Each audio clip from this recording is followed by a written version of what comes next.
Kaja Israel, Kaba Egypt, Kaja Ethiopia, Kaja Sudan, Waja Shong. Kaja Ikushima, you know, Wani me kona me Waja Shong. So Timbuktu, Ghana, Mali, Sumanguru, you know, Waja Shong. Waja Jagay, Waja Shong.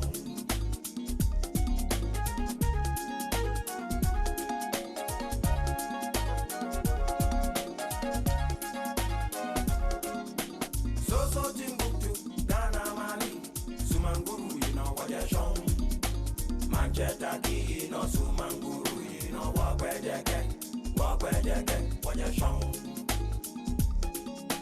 What's that to do, you know, Pamasa, you know, Yasan, you know, what you show. Kaja Israel, Kaba Egypt, Kaja Ethiopia, Kaja Sudan, what you show. Abaka, Bajimo, yeah, for Kalaja, I got you more, yeah, and in your face.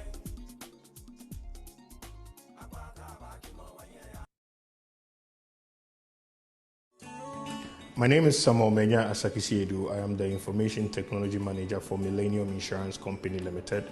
Millennium Insurance Company Limited is a general business insurance company which has in its businesses motor insurance, fire insurance, anything related to non-life insurance. Millennium has been doing business with Vodafone since 2012 when we started as a company. We've been using their voice and data services. For voice services, we've been using both their fixed line and mobile line services. This services provided by Vodafone has been very reliable, and we've been with them ever since. Fiber to the business is one very interesting service that Vodafone has introduced, which is able to give very reliable data services to the business. It has really helped Millennium Insurance as we run most of our services on it, including our VPN services, which have been very stable and reliable. Ready?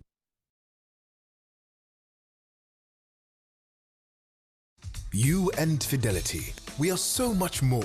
Our digital products can help you to achieve your goals without having to come to the bank. Fidelity Bank. Believe with us. You and Fidelity. We are so much more. Our digital products can help you to achieve your goals without having to come to the bank. Fidelity Bank. Believe with us. You and Fidelity. We are so much more. Our digital products can help you to achieve your goals without having to come to the bank. Fidelity Bank. Believe with us. You and Fidelity. We are so much more. Our digital products can help you to achieve your goals without having to come to the bank. Fidelity Bank. Believe with us.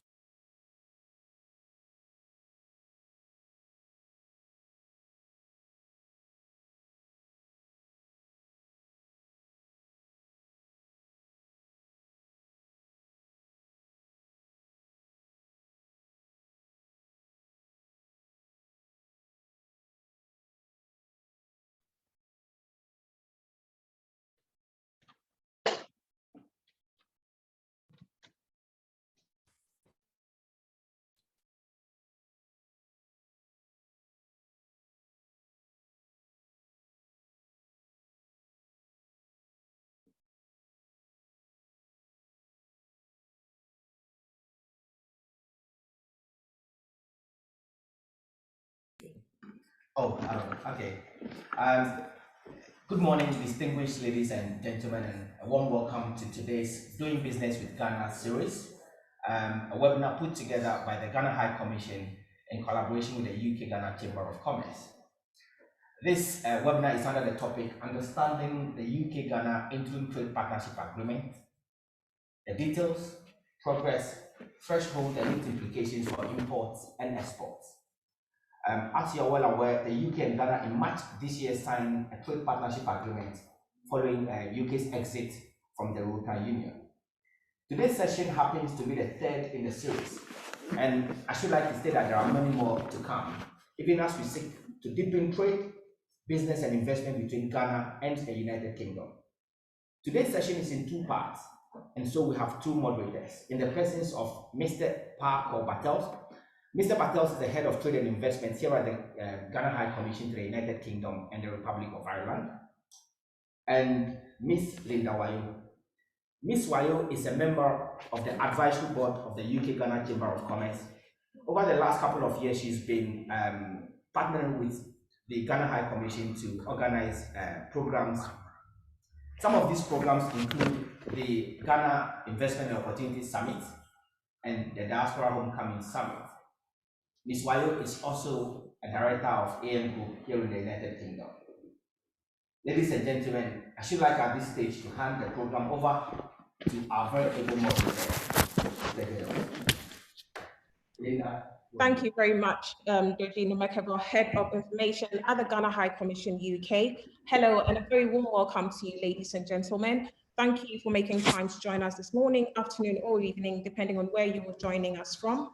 As mentioned by Doji, this webinar is being organized by the Ghana High Commission UK and the UK Ghana Chamber of Commerce, and it is also being brought to you with the active support from the Ministry of Trade and Industry Ghana, the Ministry of Foreign Affairs and Regional Integration Ghana, the Ghana Investment Promotion Centre, the British High Commission Ghana, the Ghana Export Promotion Authority, the Plant Protection and Regulatory Directorate of the Ministry of Food and Agriculture Ghana, the Department for Environment, Food and Rural Affairs Ghana, and last but not the least, Invest in Africa.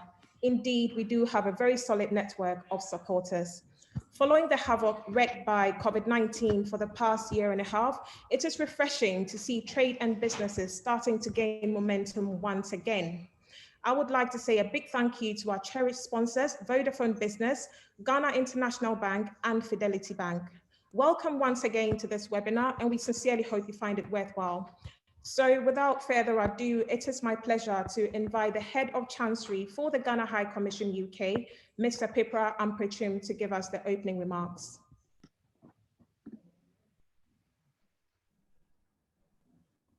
Thank you very much, Linda. And very warm welcome to each one of you here. The impact of COVID-19 on human activity, especially in the business arena, cannot be overemphasized.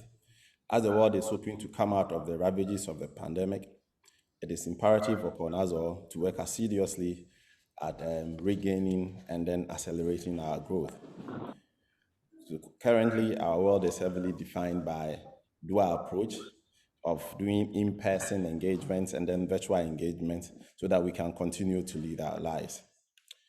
In the midst of these global disruptions, Ghana and the UK were in the background engaged in frank discussions, which culminated in the UK-Ghana Interim Trade Agreement, which has significant implications for trading relations between the two nations.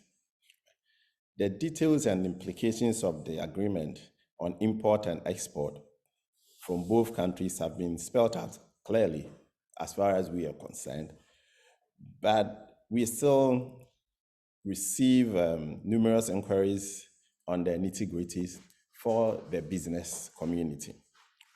Thankfully today, we have assembled experts who are well versed in the document and can break it down to the levels of understanding of all.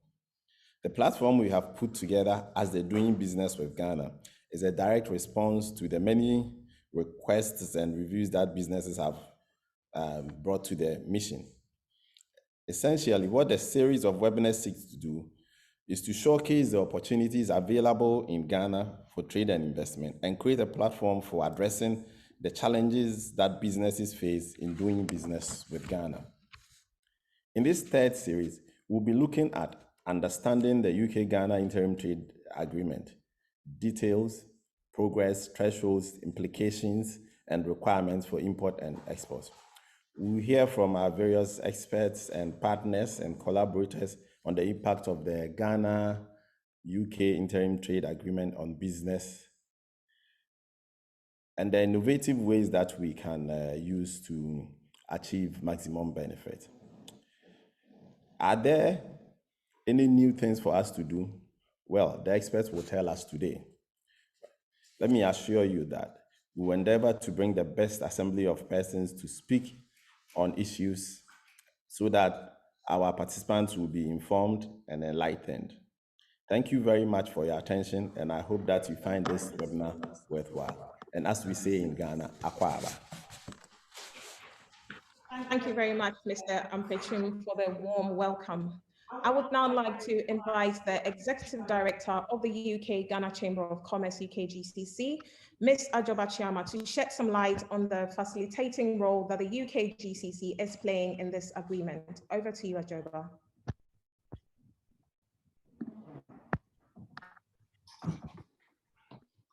Thank you very much, Linda.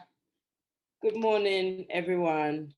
And I'm delighted today to be speaking at today's webinar, which focuses on the interim trade partnership agreement between the UK and Ghana.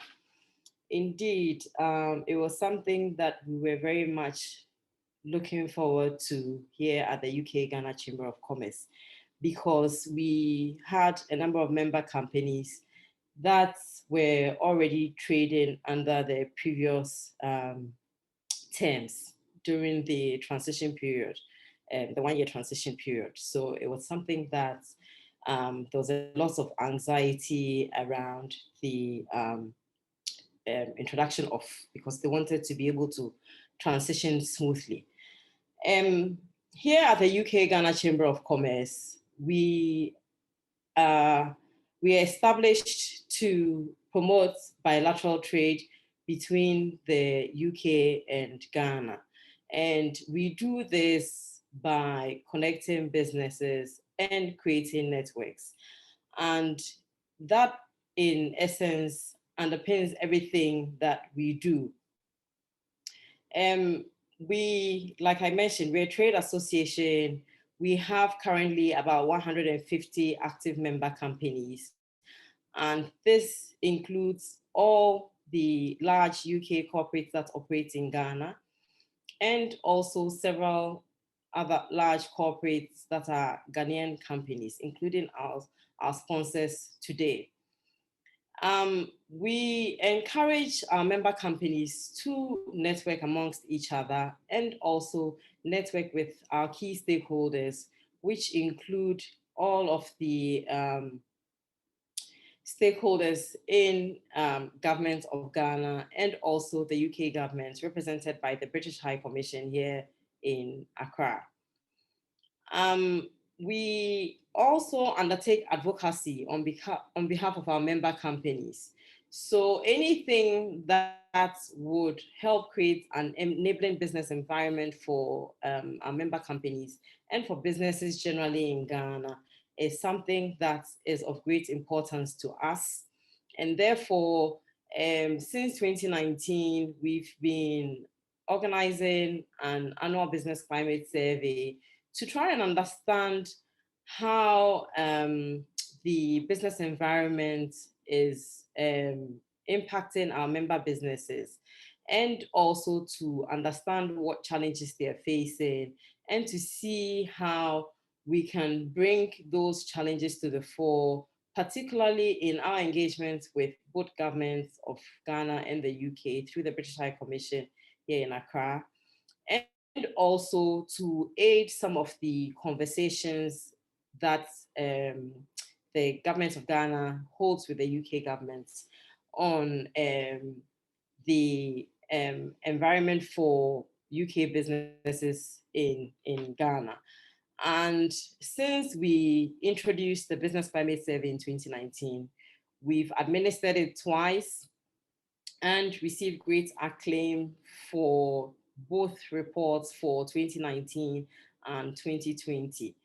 And in doing so, this also helps us in our market access work for UK companies that are looking to do business in Ghana, who reach out to us to help them set up or to try and understand the business landscape here in Ghana. And we do this by being a connector, essentially. So we can help you try and navigate the business landscape. We undertake due diligence. I have already mentioned the research work that we do. So if there's a particular sector of the economy that a business is interested in, we are able to undertake further detailed market surveys to help you try and understand whether it's the right move for you or not. We also undertake due diligence services in that regard. And then we host trade missions from the UK to Ghana and also from Ghana to the UK. In the context of the global pandemic, this is all virtual currently, but in the past, it was actually flying to the UK with groups from Ghana and also hosting groups from the UK that were flying into Ghana. And in that regard, we are also able to help with visa facilitation. If you're a credible business and you're looking to do credible business in Ghana, we are happy to support you with your visa facilitation. Like I said, we are connector, and we have been able to do the same also by doing referrals for Ghanaian businesses that are looking to do business in the UK. With regards to the trade agreements, like I said, we already have a number of businesses in our chamber that are already exporting from Ghana to the UK. They're exporting fruits, they're exporting canned tuna. And so we actually have a reference point for anybody wanting to trade under this agreement. We are able to host business matchmaking. If you'd like to engage with these member businesses to find out how they're doing, how they did it, whether there are any challenges to be anticipated, whether it's been smooth, we're able to organize that matchmaking and do the introductions. If there's any inquiries that you would like us to undertake for you, we are happy to do that as well. And in terms of our partners, I've mentioned the British High Commission here in Accra. We are actually housed inside the British High Commission. So we work closely with the UK's Department of International Trade and also with FCGO here in Accra. The Honourable Minister of Trade and Industry for Ghana is our advocate in government, and we engage very closely with him. We constantly update him on our work. And so in that regard, we are a very credible and reputable institution. And that is why today we are co-hosting this webinar with the Ghana High Commission in the UK. And so I will entreat anybody wanting to do business in Ghana, if you're not able to contact agencies directly, please come to us and we will be able to direct you to the right authorities. We are also an international affiliate of the British Chambers of Commerce, and therefore we are connected to that international network as well. And for any Ghanaian business looking to do business in the UK, if you're looking for a UK partner, we are able to plug into the national network of the British Chambers of Commerce and find you a reputable and credible partner as well. So there's a lot that we do here at the UK Ghana Chamber of Commerce, and I'm available on this webinar to respond to any questions or inquiries later on. But you may visit our website, which is ukgcc.com.gh, for any information that you might require. And you may also follow us on social media. We are on LinkedIn, we are on Facebook, we are on Instagram, and we are on Twitter. We are very active. Over the past year, we've been particularly active on our virtual platforms, hosting capacity building webinars in partnership with our main member companies as knowledge partners. So there's a wealth of information that we have that you would find either on our website or recordings are on our YouTube channel that you may visit and tap into that knowledge. And if there's anybody that we are connected to that you would like to be introduced to, we are available to do that. And that is it for me at the UK Ghana Chamber of Commerce. Back to you, Linda and Papako. Thank you. Many thanks, Ajoba. It's always reassuring to know that the UK GCC is on hand to serve as a bridge between Ghana and the UK, connecting businesses and creating networks. That nicely sums up what you do. Thank you. Our next speaker for this session is Mr. Paul Walters, who is the Deputy Director, Developing Country Trade Arrangements, DFID and Chief Trade Negotiator for the UK on the Interim Trade Agreement. His remarks will be on the state of play from the UK perspective. Unfortunately, Paul is unable to join us this morning due to some prior commitments, but he kindly agreed to have us record his remarks. Shall we now listen to Mr. Paul Walters? Good morning, everybody. My name is Paul Walters. I was the lead negotiator for the United Kingdom in the Ghana-UK trade arrangement. And thank you so much for inviting me to speak at this very important webinar. Thank you so many of you for joining. I do apologize for not being able to join you live in person, but I was really keen to be able to talk to you all and to pass on some really important messages. I've been working with Ghana for many, many years. My first association with Ghana was almost 20 years ago now, when I had the great privilege of working in the British High Commission in Accra for 3 years, working on economic and trade issues. And it's been fantastic to see the progress that has been made and how an already deep relationship has further deepened over the last couple of decades. So I had the great honor of working closely with Professor Kuruk, my good friend who's on this panel, and his distinguished team to negotiate the trade arrangement between our two countries. As you'll be aware, from the beginning of this year, the EU trade agreements that the UK was party to ceased to apply to the United Kingdom. So as a newly independent trading nation, the UK has been pursuing an ambitious programme of free trade agreements negotiated to support our vision for an outward-oriented, opportunity-embracing Great Britain.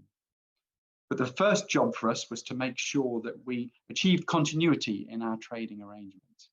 So the UK negotiated agreements with over 60 countries, totaling almost £900 billion worth of UK bilateral trade. And I was delighted that Ghana was one of those countries. We all know that trade is a key driver of economic growth, which can trigger positive changes in a country's economy. It helps to raise incomes, create jobs, and lift people out of poverty. It's therefore excellent news that this agreement that we secured with Ghana provides tariff-free access to the UK market. This will provide a boost and encourage export-led growth, as well as supporting and creating jobs in Ghana. Of course, increasing trade with developing countries also creates opportunities for UK firms and consumers. These deals open up fast-growing markets to our importers and our exporters and provide great opportunities for access for our consumers to access Ghanaian goods, including favourites like bananas and cocoa at competitive prices. These agreements will ensure our trade with Ghana continues to blossom and will support jobs, economic opportunity, and living standards in Africa, in Ghana, and across the UK. And we look forward to working with Ghana and many of you, hopefully on this call, to fully realise the potential of this agreement and to provide vital economic opportunities, as well as strengthening our long-term ties. As well as providing opportunities for our businesses today, we want to look for ways to improve this agreement in the future. One such way is to work towards the UK securing an agreement with the whole of ECOWAS. Our agreements with Ghana and Cote d'Ivoire include provisions to this end, and we look forward to further discussions with the prospect of our West African partners. We look forward to future discussions with those partners across the region. In conclusion, the UK's trade agreements with Ghana secure liberalised tariffs for businesses and pave the way for further economic growth as the world starts to build back from the terrible COVID pandemic. These agreements are further evidence of global Britain's determination to champion free trade around the world, which fosters growth, creates jobs, and raises living standards for all. Thank you. Those were some insightful remarks there by Mr. Paul Walters, Deputy Director, Developing Country Trade Agreements, DFID, and Chief Trade Negotiator for the UK on their interim trade agreement. Ladies and gentlemen, this topic seems to be a speciality for the polls because our next esteemed speaker is Professor Paul Kuruk. Professor Kuruk is a Deputy Chairman of the Ghana International Trade Commission and Chief Negotiator for Ghana on the Interim Trade Agreement. His remarks will be on the state of play from a Ghana perspective. Over to you, Professor Kuruk. Thank you very much, Linda, and I'd like to say good morning to all the participants. My name is Paul Kuruk, and I work as the Vice Chairman of the Ghana International Trade Commission. I also serve as the Chief Trade Negotiator for Ghana in terms of this particular agreement. I would like to thank the Ghana High Commission and also the UK Ghana Chamber of Commerce for the invitation extended to me to participate. The goals of my presentation are threefold. First, to highlight the key terms of the trade agreement, and then second, to describe the status of implementation of the agreement, and then third, to explain the benefits and opportunities under the agreement for both Ghanaian exporters and importers. So I'll begin with the terms of the agreement. As Mr. Walters has noted, this new agreement replaces the Interim Ghana European Union Economic Partnership Agreement, which governs trade relations between Ghana and the UK until the Interim EP Agreement ceased to apply to the UK on December 31st, 2020. The key terms of the new agreement include provisions regarding market access. So the market access provisions guarantee duty-free, quota-free access to the UK market for products made in Ghana, and then preferential access to the Ghanaian market for 80% of UK exports. Then there's another part which deals with development cooperation and financial adjustment.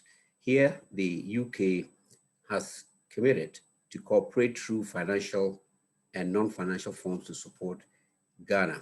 So it's undertaken to support, particularly through development policies and instruments, certain activities with regards to the implementation of the agreement. A third area that I'd like to highlight is in relation to destination inspection fees and the EDIF levy. This permits destination inspection fees to be charged by inspection companies in Ghana for services that are provided. It also permits the Export Development and Investment Fund levy, which is the EDIF, to be imposed in Ghana on all imports at the rate of 0.5% CIF, with the objective of generating funds to stimulate the export sector and then support trade in general. An important part of our agreement focused on agriculture, fisheries, and food security. The agreement underscores the importance attached to development of the agri and fisheries sectors in Ghana. So there's the recognition that raising the means of subsistence in a rural environment would be essential for reducing poverty.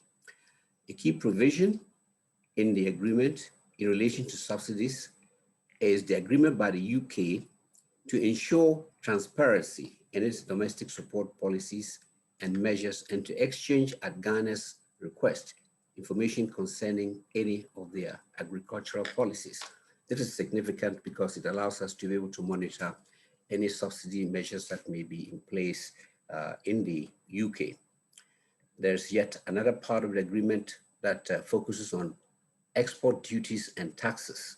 So the agreement prohibits the introduction of new duties or taxes on exports or charges with equivalent effect, or indeed any increases in existing duties as applied to trade between Ghana and the UK. I'd like to note another point regarding defense measures. So the trade defense measures provided for in the agreement relate to anti-dumping and countervailing duties, multilateral safeguards, and these could be used to protect certain sensitive sectors. Moving now to the next part of my presentation, which is to talk about the status of implementation of the agreement. The new agreement was signed on the 2nd of March this year and has been provisionally applied by both countries since March the 5th, pending its ratification by the Parliament of Ghana. The agreement was laid before Parliament on March the 29th, and then on the 21st of May, the Honorable I'm trying to download the for Trade and Industry made it. Trying to download the document, the PowerPoint presentation. Okay. Excuse me. Is that to me? I can hear some interference, but anyway, just continuing. In accordance with the terms of the agreement, the date that the agreement entered into effect was March the 5th. So we've been applying it on that basis since then.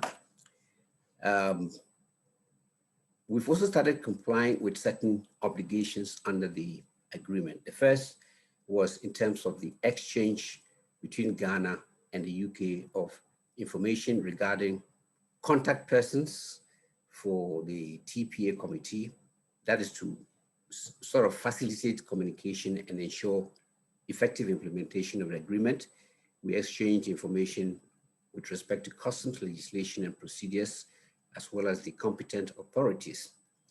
Ghana is currently reviewing UK draft proposals on dispute settlement rules and procedures and will provide feedback to facilitate the negotiations and adoption of those rules and procedures. Our National Implementation Committee has looked at the rules of origin documents that will be part of the trading arrangements, such as the certificates of origin, and we are doing so to ensure compliance with the terms of the agreement. The Ghana Revenue Authority has looked at the list of products that are going to be subject to the tariff liberalization commitments this year. And they have also set up the codes that the exporters and importers will be using. In the meantime, the Ministry of Trade and Industry has been holding stakeholder consultations to sensitize the Ghanaian business community about the terms and opportunities of the agreement. And I'll now move to the third part of my presentation, which would address the benefits and opportunities of the agreement. First, of course, is market access and export development issues. The duty-free, quota-free access to the UK market for products made in Ghana will be crucial for developing Ghana's export potential and export diversification. I believe that the non-traditional exports which stand to benefit from this agreement would include the horticultural products, processed cocoa, processed fish, pineapples, and bananas.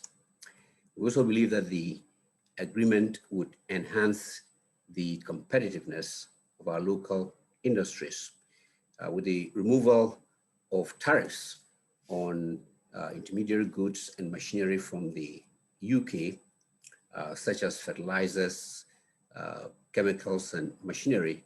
We believe that that would result in cheaper inputs for Ghanaian businesses.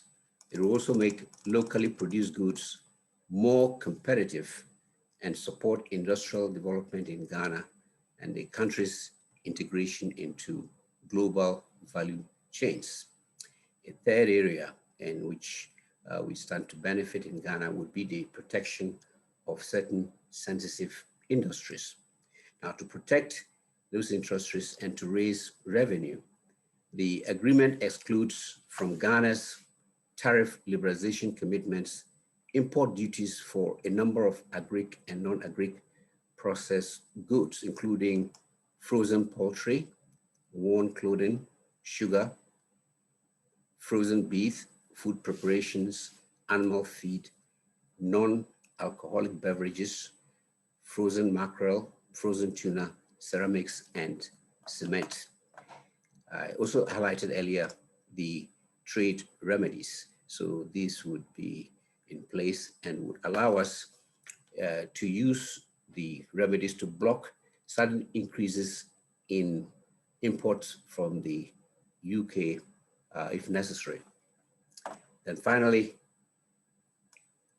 the agreement contains provisions for development, cooperation, and financial support. And we believe that the support could be used in various ways.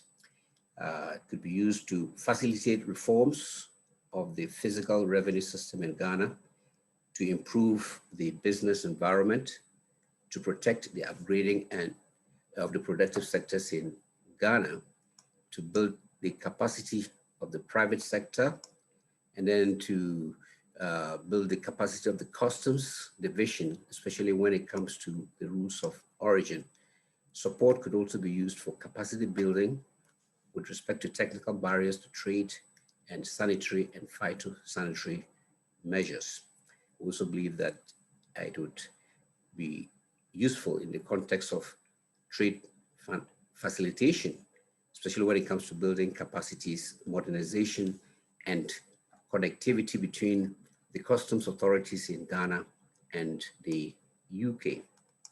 Now, to conclude, I wish to note that the agreement indeed will complement priority policies and projects of the government of Ghana, in particular, the Industrial Transformation Agenda and the National Export Development Strategy, which are designed to boost industrial production and then to enhance export development.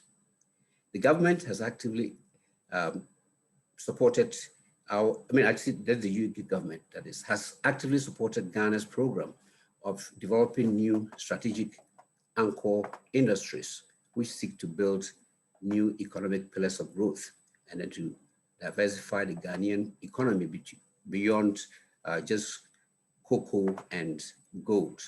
And in this context, we can mention the support received from the UK government for the development of the automotive industry, as well as the garment and pharmaceutical industries. This agreement has come at a time the global economies are being impacted adversely by the effects of the pandemic crisis. So hopefully the agreement will provide the stimulus for the revitalization of the economies of Ghana and the UK, particularly in a post-COVID area. To end my presentation at this point, and I thank you very much for your attention. Thank you very much, Professor Kuruk, for enlightening us on the state of play of this agreement from the Ghana perspective, and of course, for the wealth of information shared. You're welcome.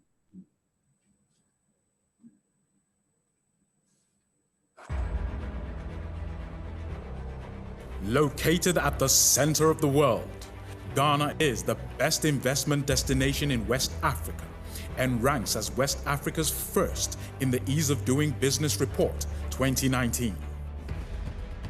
It was projected as one of the fastest growing economies in the world, with a growth rate of 6.8% in 2019, and has been declared as Africa's new bright spot after being ranked 4th in the world and 1st in Africa in the 2019 Global Retail Development Index. As the host of the African Continental Free Trade Area, Ghana is creating the linkages that will make it the gateway to Africa, aided by dynamic policies, a stable political environment, and strong economic fundamentals. It is a land of opportunities, offering businesses across many sectors the potential to flourish. The country is open and accessible to investors and the private sector, providing a peaceful environment and upholding the rule of law. The government of Ghana is confident and optimistic about the positive results in its investment drive through the GIPC. Ghana has 8 million hectares of arable land, well irrigated by a wide network of water bodies, making it a region ready for large-scale mechanized agriculture.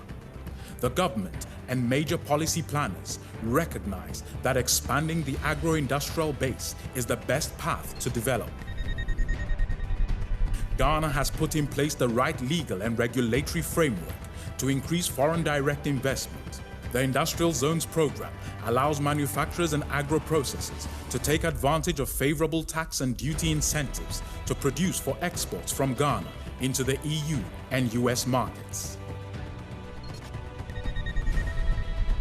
A rich cultural history and wonderful natural beauty makes Ghana a great tourist destination. The Year of Return Tourism and Marketing campaign in 2019 positioned Ghana as a key travel and investment destination for African Americans and people of the global diaspora. The year recorded significant increases in the number of visitors to Ghana.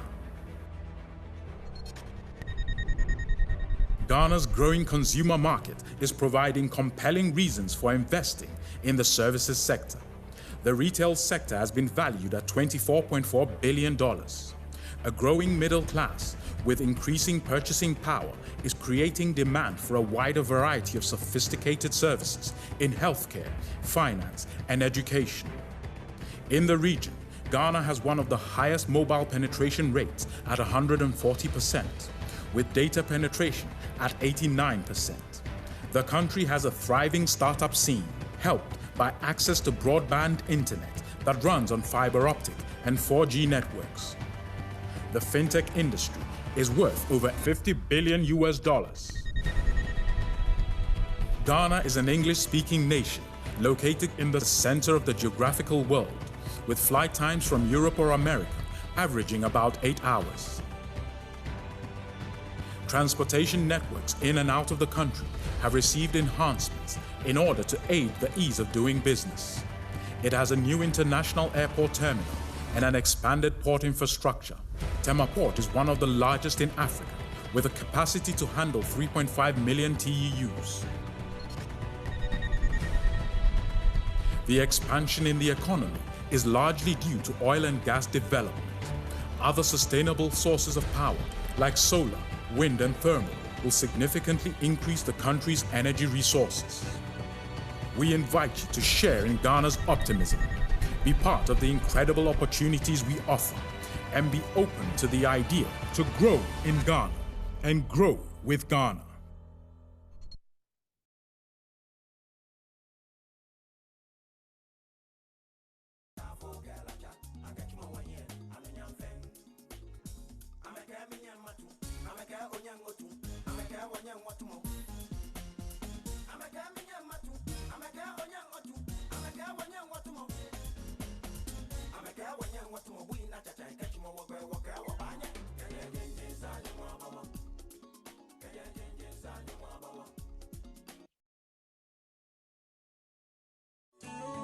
My name is Samuel Menya Asakisiedu. I am the Information Technology Manager for Millennium Insurance Company Limited.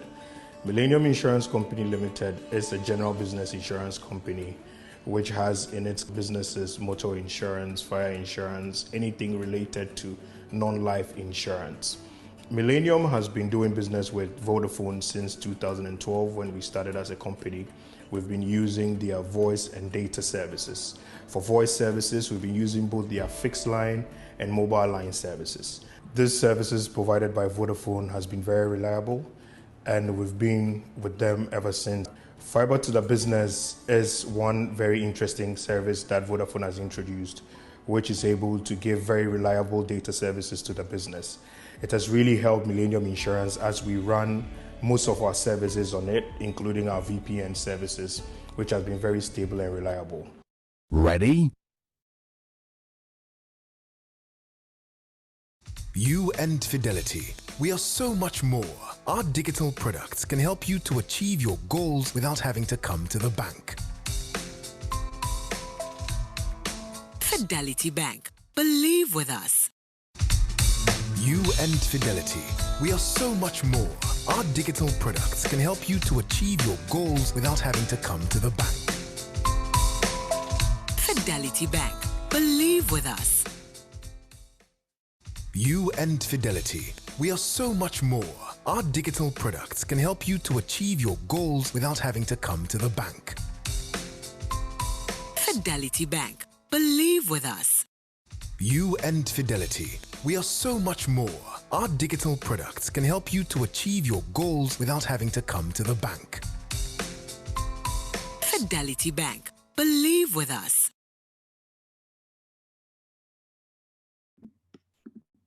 Welcome back, ladies and gentlemen. We hope you found this webinar helpful so far.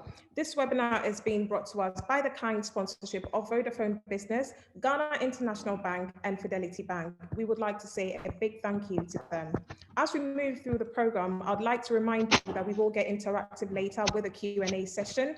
So please do keep your questions coming in the Q&A box. At this juncture, we'll move to the second part of today's webinar, which is a panel discussion. And for that, I would like to hand over to Papako Bartels, Head of Trade and Investment at the Ghana High Commission UK, to moderate the discussion. Over to you, Papako. Thank you very much, Linda. And it's been a good session so far. Before we have the panel discussion, I think that I would mention that would have the panelists do a quick presentation before we go into the discussion. Next on the bill is the award-winning CEO of the Ghana Export Promotion Authority, Dr. Ifwa Asabia Asari. She has an in-depth knowledge of issues of export, and we are glad that she can make it today to speak to us on the steps for a seamless and successful export under the ITA into the UK. So over to you, Dr. Asari. Good morning, and I'm excited to be here. I heard Linda call as the experts. It scares me when somebody says I'm an expert on anything. We will try as much as possible to discuss what we know about the ETA and how the ITA and how it's going to help us do business with UK in Ghana. So the Ghana and the United Kingdom finally signed a new interim trade agreement, and the agreement has become necessary after the UK withdrew from the European Union. So the agreement further supports it's a development-focused one, and it supports the economic and sustainable development agenda of Ghana by enhancing our export potential and our quest to diversify. The UK commits to providing duty-free, quota-free access to some goods exported from Ghana, and in exchange, Ghana commits to gradual tariff liberalization of goods imported from the UK. This will enhance the competitiveness of our local industries and improve the business environment in Ghana through development cooperation between Ghana and UK. And so the priority areas of our policies and projects, in particular the industrial transformation agenda and the national export development strategy, which are designed to boost industrial production and enhance development.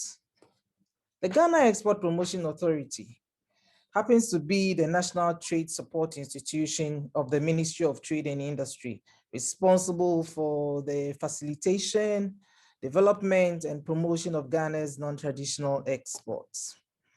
GEPA's key services include market access and development programs, identification and development of export potential products, support for exporters, capacity building, advisory services, and the organization of workshops and forums, conferences and seminars. These are geared towards developing the export industry and ultimately cause some significant increase in our our non-traditional export earnings, GEPA's efforts, together with other relevant stakeholders, have contributed immensely to the streamlining and growth of the export sector over the past 5 decades. To chart a clear path, the new National Export Development Strategy was developed and launched in October 2020, based on which we foresee a dramatic improvement in the export sector. So there are specific rules. And when we talk about the ITA, and one may want to get licenses and certificates to export to the UK if you want to export to the UK through the agreements that we have. When we talk about exporting to the UK, you definitely need to register your company at the Registrar General's Department. You need to register with the Ghana Export Promotion Authority. And when it comes to fresh agricultural exports, you must also register with the Plant Protection and Regulatory Services Division of the Ministry of Agric for sanitary and phytosanitary certificates and traceability. For processed food exports, you need to register with the Food and Drugs Authority for safety certificate, and also with the Ghana Standards Authority for standard certificates. And for wood and wood products, you definitely will have to register with the Timber Development Division of the Forestry Commission of Ghana. In all the above products and the export of all other non-traditional products from Ghana, products and services, the exporter will have to obtain a certificate of origin and an EUR1 number to export goods from Ghana to the UK. And these could be obtained from the Ghana National Chamber of Commerce and Industry. The exporter will have to also decide on who will make export declaration and transport of the goods.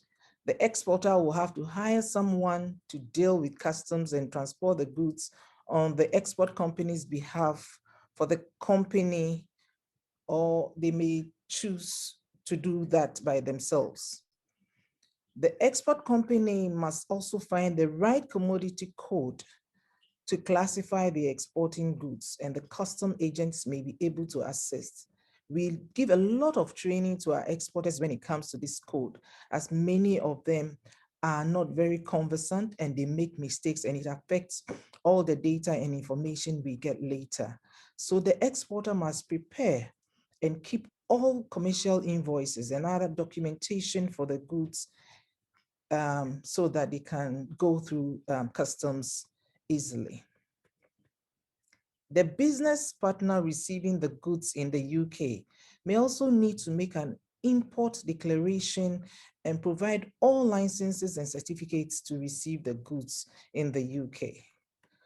Between 2018 and 2019, we have exported products such as canned tuna, cut fruits, banana, yams, rubber products, cocoa butter, cocoa paste, plywood, cashew nuts, and natural rubber sheets to the UK. So the benefits of this interim trade agreement is going to be huge, and it provides duty-free and quota-free access to the UK, as I said earlier, one of the largest, the world's largest market for imports, and Ghana's third most significant export destination for non-traditional products among the European countries. That's why we attach so much importance to this whole agreement. The agreement also ensures Ghana's continued favorable access to the UK market and will make made in Ghana products more competitive in the UK, creating decent job opportunities in Ghana. The agreement also supports the economic and sustainable development agenda of Ghana by enhancing Ghana's export potential and export diversification. For the Ghanaian exporters, especially in the horticultural sector, to have full benefits of the agreement, it will have to be advisable for UK not to use stringent quality standards as a non-tariff barrier. We are finding issues here, and we would want to see how we can curb this usage of stringent, sometimes unexplainable measures to kind of put barriers in the way of exporting to the UK.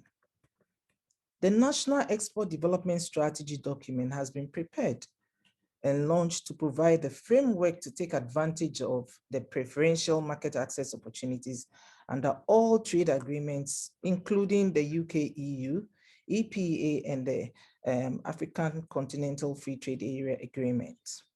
The goal of the NETs is to achieve substantial increases in the manufactured goods and services component of our exports to attain projected aggregate NTE's revenue target of at least 25 billion US dollars by 2029. So the National Export Development Strategy is currently being implemented by GEPA with the collaboration of all relevant export stakeholders, and it is hinged on 3 pillars. Pillar 1 is to expand and diversify the supply base for value-added exports and services, improve the business regulatory environment for export, and also build and expand the required human capital for industrial export development and marketing.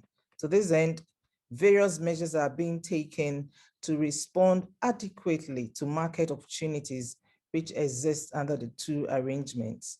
Some of the specific measures respond to the following. We have logistics and infrastructure, compliance to import regulations and market standards, productive capacity improvement for SMEs participating in international trade, and then market entry support for export companies and organizations. In conclusion, the new agreement reaffirms the deep interest of both Ghana and the UK to strengthen their long-standing trade and economic relationship. The agreement also reflects the importance of integration between the West African states within the context of the Economic Community of West African States and amongst African states in the context of the African Continental Free Trade Area. There is no doubt that the UK-Ghana ITA will provide great opportunities for Ghana to increase its trade with the UK, and the good lessons learned from trade with the EU under the much older EPA agreement should put Ghana in a good stead to access new markets in the EA. For a seamless and successful export of non-traditional products under the ITA, exporters and potential exporters to the UK must by all means obtain all the necessary certification that will enable them to access the UK market. UK authorities should ease market entry requirements to strengthen trade relations between Ghana and the UK. And there should be greater collaboration and cooperation between the UK trade authorities and their Ghanaian counterparts to facilitate trade in the horticultural sector. Since UK is a leading market for Ghanaian horticultural exports, it is also important, therefore, for the UK to assist the Ghanaian regulatory agencies to ensure that the compliance that is required meets the necessary standards. Thank you for your attention. Thank you very much, Dr. Asabia Sare. That was very good. You've raised some pertinent issues, and I think that it will be up for consideration. Thank you. Next on the bill would be Dr. Felicia Ansah Amprofi, who will be represented by Mr. Tony Atipo. And they'll be speaking to us on ensuring safe horticultural exports from Ghana to the UK. So, Mr. Atipo, if you are on, let's hear you.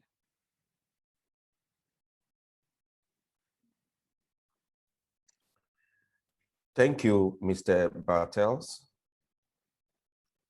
And we are grateful to be proud to be part of this webinar series. And we thank you for this invitation. As said, I represent my director, Dr. Felicia Ansah Amprofi, and I present on her behalf. I hope you don't mind me sharing my screen. That's okay. Okay. That's fine. Thank you.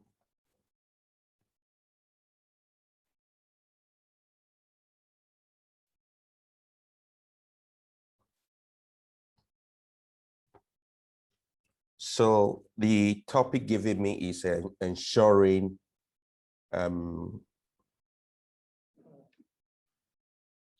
safe horticultural export from Ghana to the UK under the UK-Ghana Interim Trade Agreement. Plant Protection and Regulatory Service Directorate is a directorate under the Ministry of Food and Agriculture that has the capacity to organize, regulate, implement, and coordinate the plant protection services and development of Ghana, of development and agriculture in Ghana. And it has, it draws its mandate from the Plant Protection and Plants and Fertilizer Act, Act 803. We have 4 divisions: Crop Pest and Disease Management Division that takes care of pests and diseases on the field of production of crops that we grow for consumption and then for export. The Ghana Seed Inspection Division that certify and have compliance for the health status of seeds that are used in the country. We also have the Pesticides and Fertilizer Regulatory Division that regulate fertilizer import and quality of fertilizer in the country, at the same time try to make sure that the safe use of pesticides are in order for our farmers. And this is in collaboration with the EPA, that is the Environmental Protection Agency. Plant Services Division, which had import and export for plants and plant products for this country. Under the new EU regulation 2016-2021, it has made the MPP of Ghana and other operators to adapt to new requirements, which in many cases required investment in human resources, capacity building, and probably infrastructure in ACP countries. It also there's need for exporting countries to be more proactive. And because of the regulation, which is so stringent, we have to be monitoring, doing eradication, checking for import rules, at the same time seeking for funding. This includes changes in phytosanitary certification and list of high-risk goods and priority organisms that we ought to be vigilant and put measures for our exporters to apply to. Under the UK-Ghana Interim Agreement, and under Annex D, Professor Kuruk has talked about this already, and I believe we are on course. The Plant Health Amendment EU Exit Regulations 2020 is not far from the EU regulations that we are implementing. There are changes to the way plants are imported from the non-EU third countries to UK.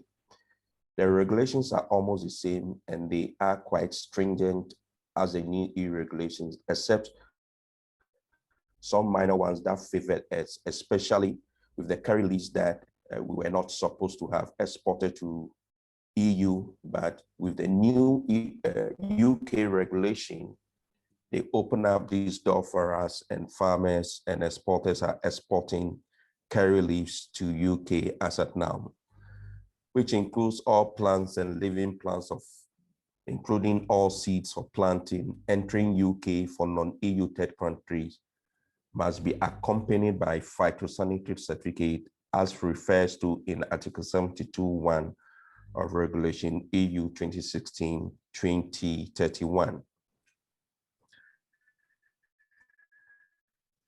For an exporter to export to UK after all the registrations that Asabia talked about, an exporter must also register as an importer on procedure for electronic application for certificates from the Horticultural Marketing Inspectorate, that is the PITCH, before they can start importing plants. After this registration, they can follow the progress of their consignments through the required checks on the PITCH website. The importer is required to pre-notify the Plant Health Authority in UK to import certain regulated plants, fruits, vegetables, cut flowers, and other objects. Because we do not have a direct flight from Ghana to UK, most agricultural produces are exported through transit routes. In a new requirement, the UK authorities have mandate to inspect all plants coming in through transit.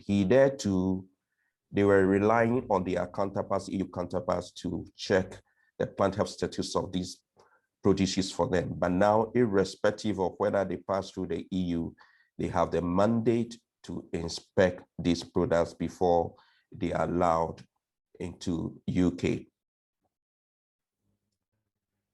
PPRZ offer trainings to exporters, GRA of Ghana Customs Division, other agencies, and other stakeholders to make sure that all importing requirements to UK are met. Some regular training for the old staff and phytosanitary inspectors on frequent changes of UK regulations. And then we make sure that farmers or exporters follow the roadmap we develop for pest and disease management.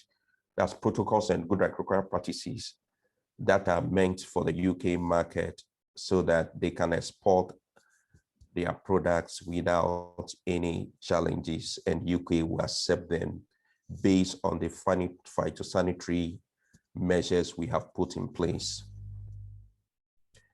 Under the old regime, we were using the manual traceability system, which for the horticultural industry for now.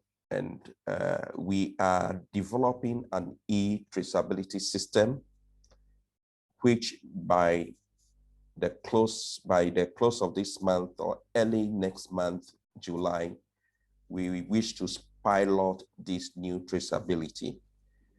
The end result is a QR code.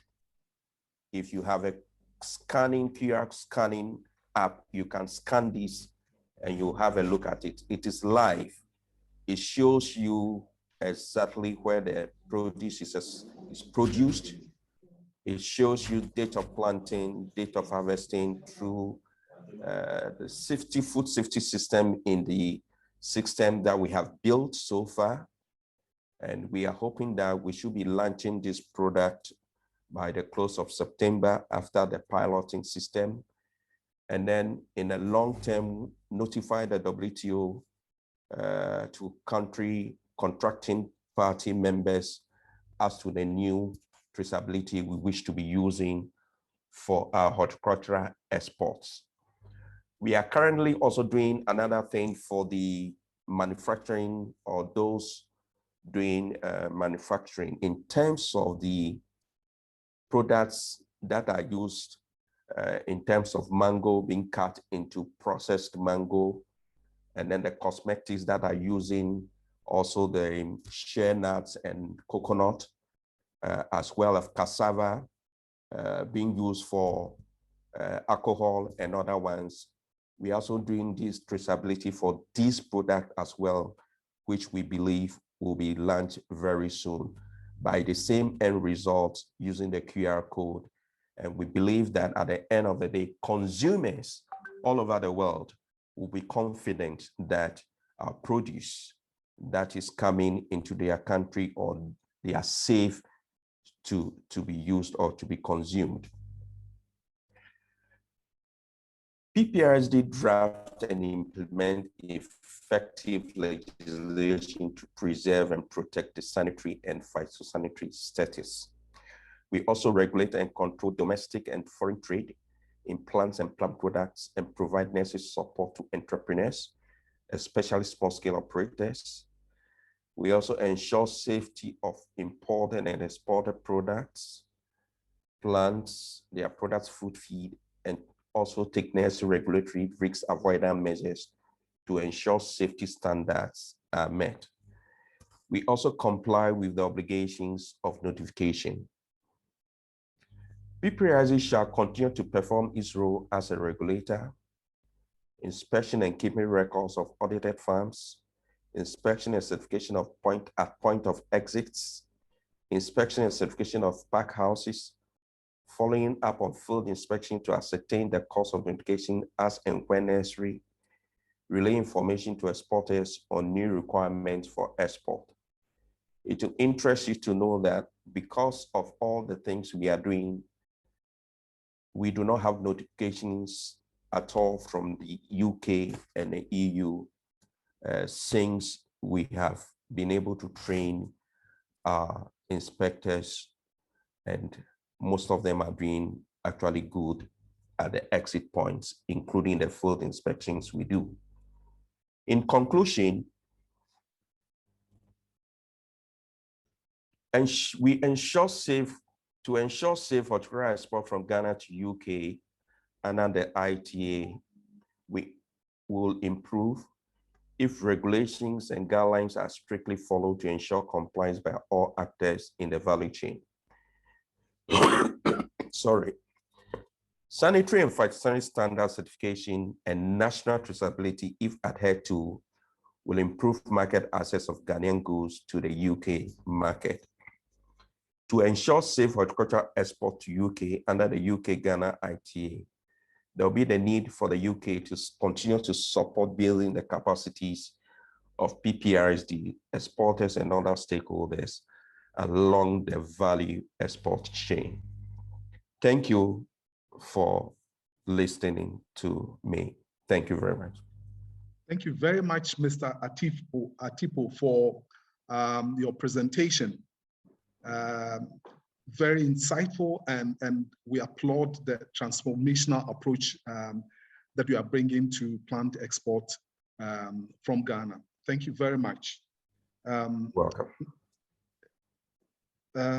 Next, we want to hear from Sam Bishop, and he heads the International Plant Health Policy and Risk Coordination of the Department for Environment, Food, and Rural Affairs, UK.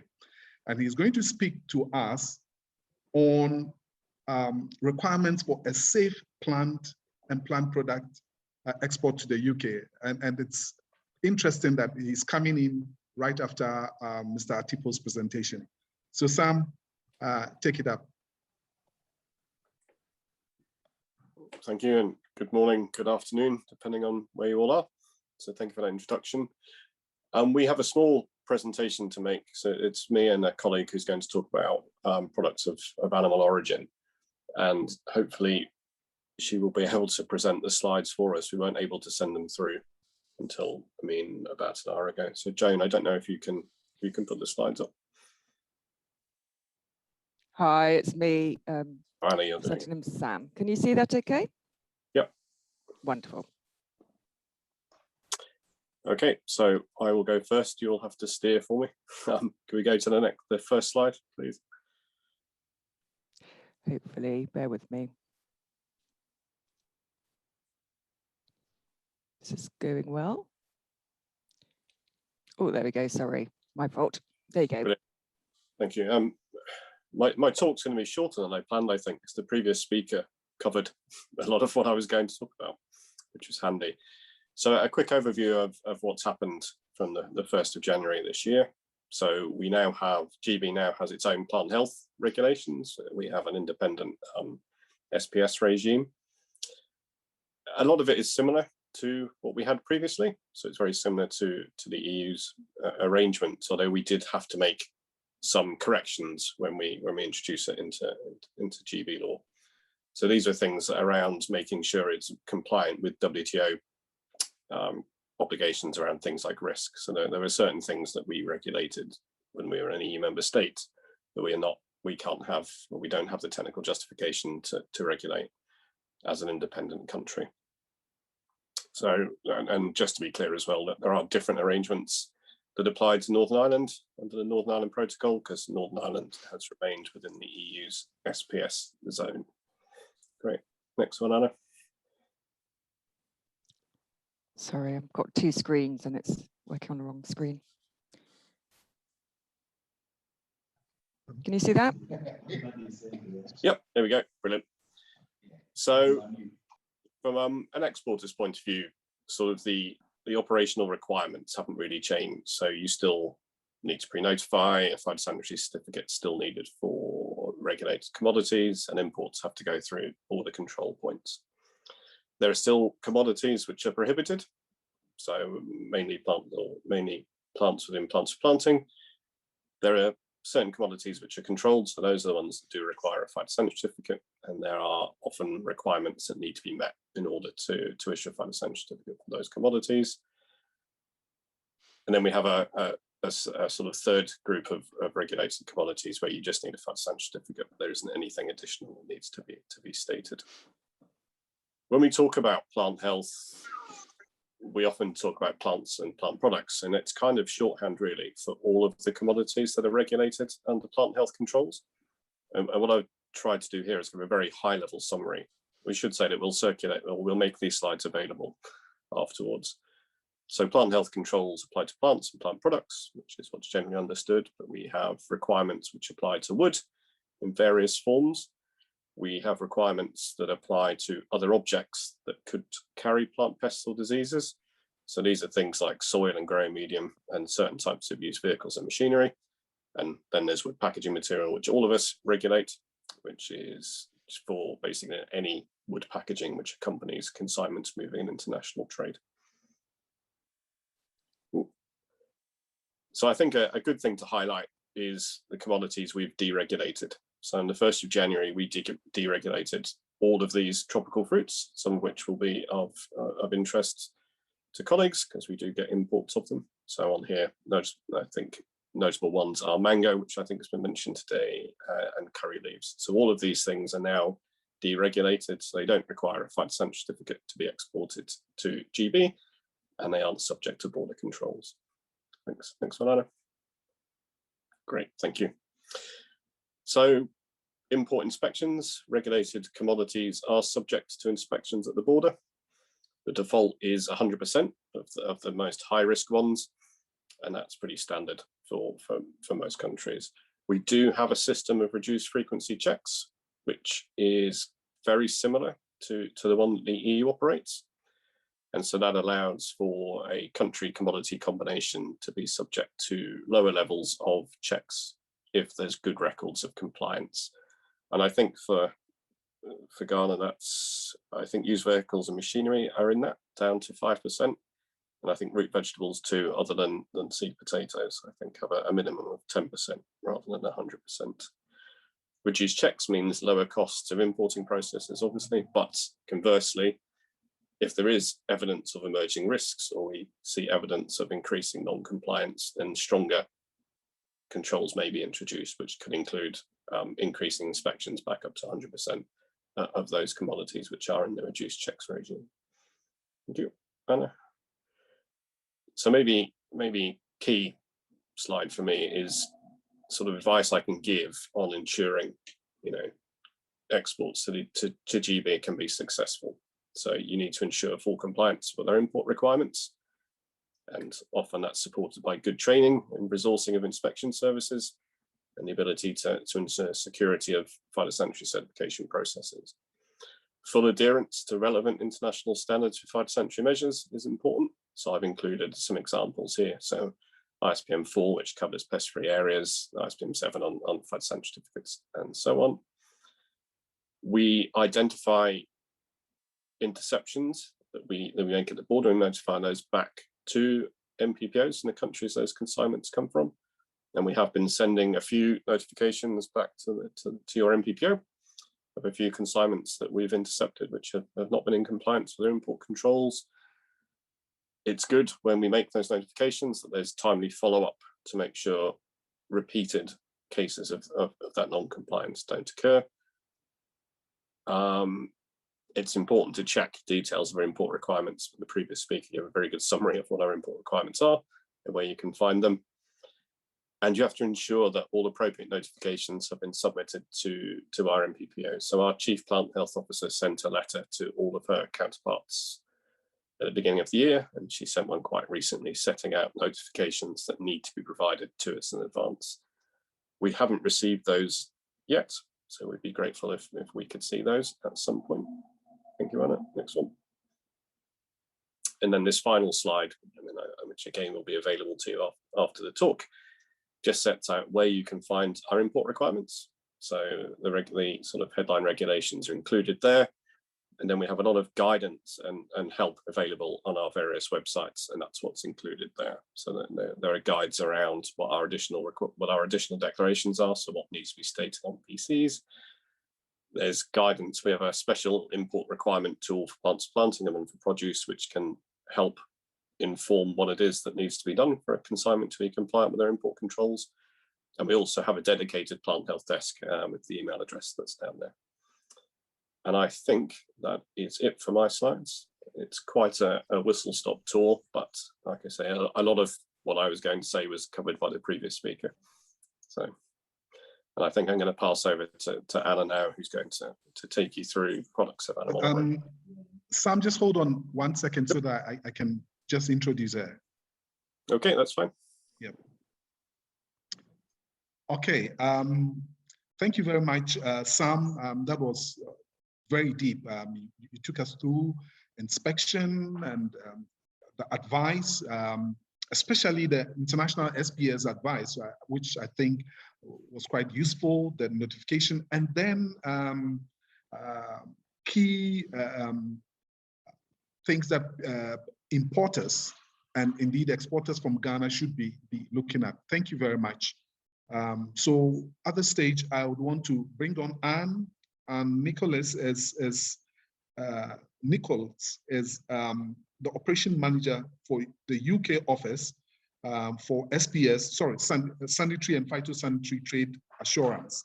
And she's going to speak to us basically on the requirements for a safe animal and animal product exports to the UK. Anne, you can take over now. Thank you very much, and thank you for having us today.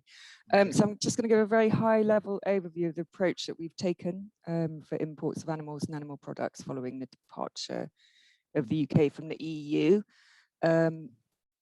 Let me go on to the first slide.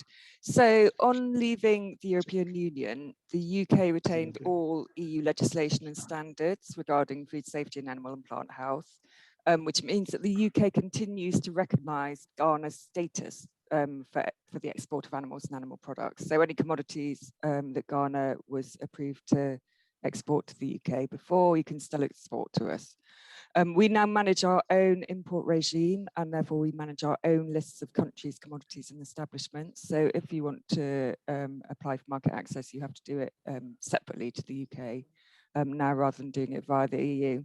However, and I think you're probably aware of this, and it was flagged by Sam before, Northern Ireland remains aligned with the EU and should be treated the same as the EU for any kind of Ghanaian export purposes, including applications.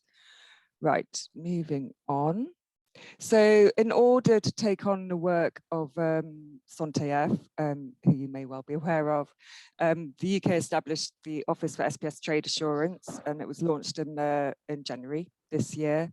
The UK's got a very complicated regulatory structure, as you may be aware, with 4 different administrations. So the UK office is a single point of contact for trading partners regarding the import of animals and animal products into the UK. So our key responsibilities are to manage applications from trading partners to export, to manage import restrictions, particularly following animal disease outbreaks in other countries to protect our biosecurity, and then also to coordinate audits and inspections in the same way that SONTEF would do, following market access applications and so on. And as mentioned before, we also manage a list of approved establishments, which goes onto our border control software for the export of animal products to GB. At the moment, the UK office is hosted by DEFRA on behalf of all 4 administrations. Let's jump to the next slide. Okay, so this sets out the approach and process at a very high level again.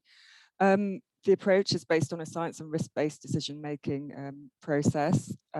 We are committed as a country to maintaining our high import standards in biosecurity. So it's a very similar process on that level to the one that the EU applied. So the first part, if you wish to apply for market access for a new commodity, the first step would be to complete an expression of interest form, which just sets out some quite basic details, following which we'd undertake an initial risk profile. Any application, by the way, has to be done through the Ghanaian authorities, and we can't unfortunately set them through businesses and so on. Once a risk profile has been undertaken, we then issue a full questionnaire, as the EU does, following which we do a very detailed risk assessment and then an inspection if necessary after that. This page simply sets out our key legislation. We have a lot of legislation, so we can answer any questions that you have about that going forward. As it stands at the moment, we import nearly £50 million of fish and shellfish produce from Ghana each year. Ghana is currently listed to export fishery products, frogs and snails, and actually also honey, which I've managed to miss off that list for some reason. These are all kind of quite low risk products as it stands. It is worth considering that higher risk commodities such as meat products have a more stringent assessment process and they can take a very long time, well, as in kind of months and years to assess fully. So it's a very detailed process as per the EU. And then finally, my final slide is just a link to our website. And that we've got a few documents up there, but this one sets out how the UK system works in a bit more detail. But if you've got any specific questions, then you can send them through to our email address, which is on one of the earlier slides.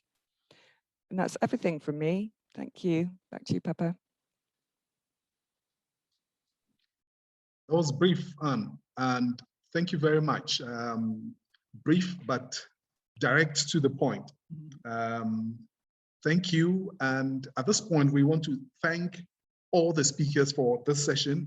Would round things up by saying that it's been very insightful hearing from Dr. Asari. She spoke to us on steps for a seamless export under the UK trade agreement, interim trade agreement. And she raised some key and pertinent issues. Mr. Atipo stepped in for Dr. Felicia Ansah-Profi, and he also spoke to us about the ensuring safe and horticultural export from Ghana to the UK. And he showed us the transformational activity that the PPRSD is undertaking to ensure that horticultural exports can come into the UK. And then we've heard from Sam Bishop, and he also spoke to us about how we can ensure that we export into the UK plant products safely. And then Anne just rounded it up by speaking to us on how we can also bring in safe animal products into the UK. Thank you very much for listening. We'll go into the Q&A shortly after this. My name is Samuel Menya Asakisiedu. I am the Information Technology Manager for Millennium Insurance Company Limited. Millennium Insurance Company Limited is a general business insurance company which has in its businesses motor insurance, fire insurance, anything related to non-life insurance. Millennium has been doing business with Vodafone since 2012 when we started as a company. We've been using their voice and data services. For voice services, we've been using both their fixed line and mobile line services. These services provided by Vodafone has been very reliable, and we've been with them ever since. Fiber to the business is one very interesting service that Vodafone has introduced, which is able to give very reliable data services to the business. It has really helped Millennium Insurance as we run most of our services on it, including our VPN services, which has been very stable and reliable. Ready? You and Fidelity. We are so much more. Our digital products can help you to achieve your goals without having to come to the bank. Fidelity Bank. Believe with us. You and Fidelity. We are so much more. Our digital products can help you to achieve your goals without having to come to the bank. Fidelity Bank. Believe with us. You and Fidelity. We are so much more. Our digital products can help you to achieve your goals without having to come to the bank. Fidelity Bank. Believe with us. You and Fidelity. We are so much more. Our digital products can help you to achieve your goals without having to come to the bank. Fidelity Bank. Believe with us.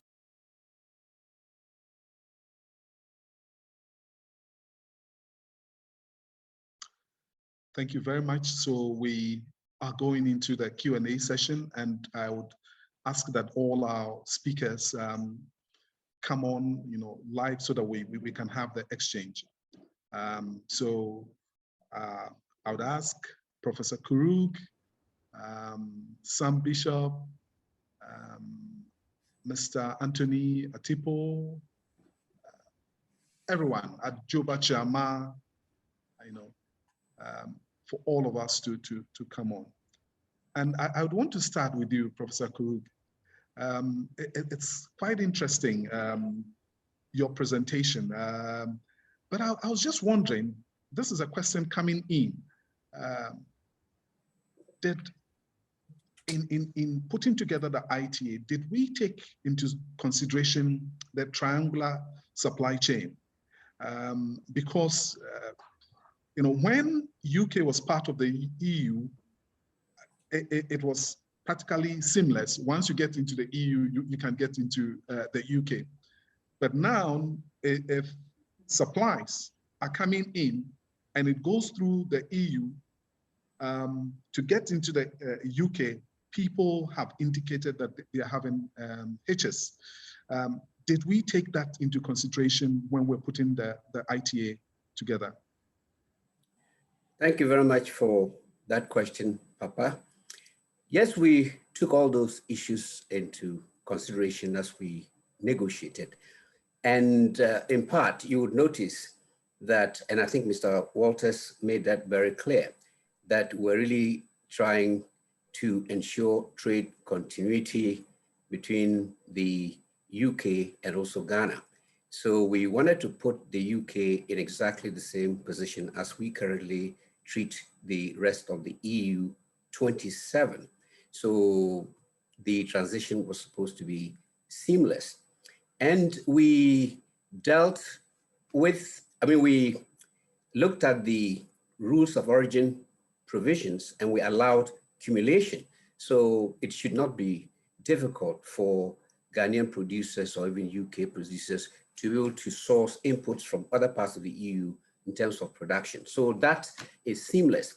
The only time that an issue was raised had to do with the withdrawal agreement entered into between the UK and the EU. But why would that concern us? It would concern us because as part of the withdrawal agreement, there was a so-called Northern Ireland Protocol, which now meant that exports coming from Ghana, which would transition through Northern Ireland before getting into the UK, could be subject to some trade barriers. They tried to make it clear to us that we should not worry about it and so on. We said, no, any cost is too much, at least from our perspective. So we got them to understand that those type of barriers should not apply to exports coming from Ghana, then through Northern Ireland before they would get to the rest of the UK. So that, we believe, took care of the basic issues with respect to this triangular supply chain that you addressed. Of course, there are other matters that would be relevant, which fell beyond the scope of the Ghana-UK agreement.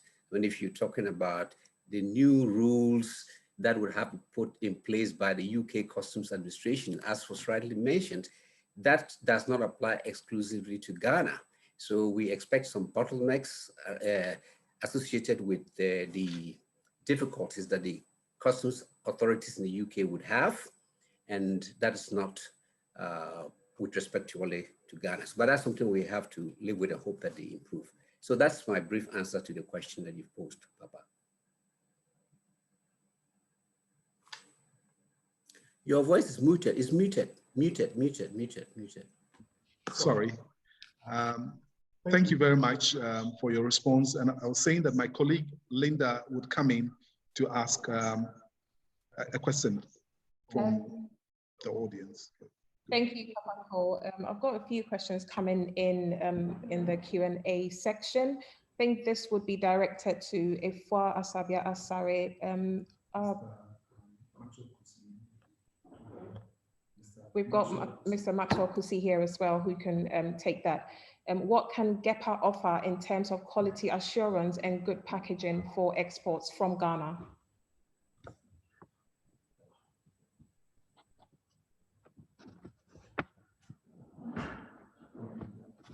We got Mr. Maxwell Kusi or Efwa Asabia Asari online with us? Yeah, Maxwell Kusi online. Thank you. Okay. Well, that has been a challenging issue in terms of packaging. So we are dealing with companies that are in the country at the moment who at times exporters are talking about the quality of the packaging materials that they get. They end up importing quality packaging materials from Europe or UK to take their horticultural products from there. I think talks are ongoing, and also an investment attraction program has also been put in place to invite prospective investors to be in the country, and also for our people to look at the packaging material. Because once that the packaging materials that holds the fresh produce always give us problems, and the only way is to attract investment in that area, which talk is ongoing. We have packaging companies in the country, but in that sector, we prefer that the quality is not what it was. In terms of other packaging materials, we have other companies who we are also promoting within the economy. I think that is what we do. Thank you very much, Mr. Kusi. Papa Cole, I'll hand over to you, and then I'll come back with a few more questions in a bit. Thank you, Linda. My colleague from South Africa, Mrs. Patricia Wattenbano, I think wants to ask a question. Patricia, if you are on, yes. Come in, Patricia.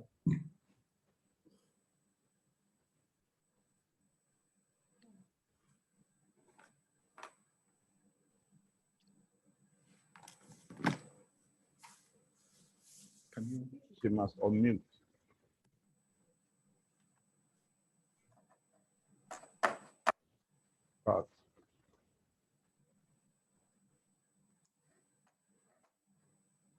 I think she's having some difficulty. So Linda, yep. Okay, I'll just hand over to, we've got Doji Numekebo, Head of Information for the Ghana High Commission here with us as well. And he would like to ask a question. So over to you, Doji. Thank you very much. My questions are directed at a few people. So probably maybe Anna Nicole Professor Kuru. And I have not heard the question. If it's, I had my name, but I don't know what the question is. okay, hello.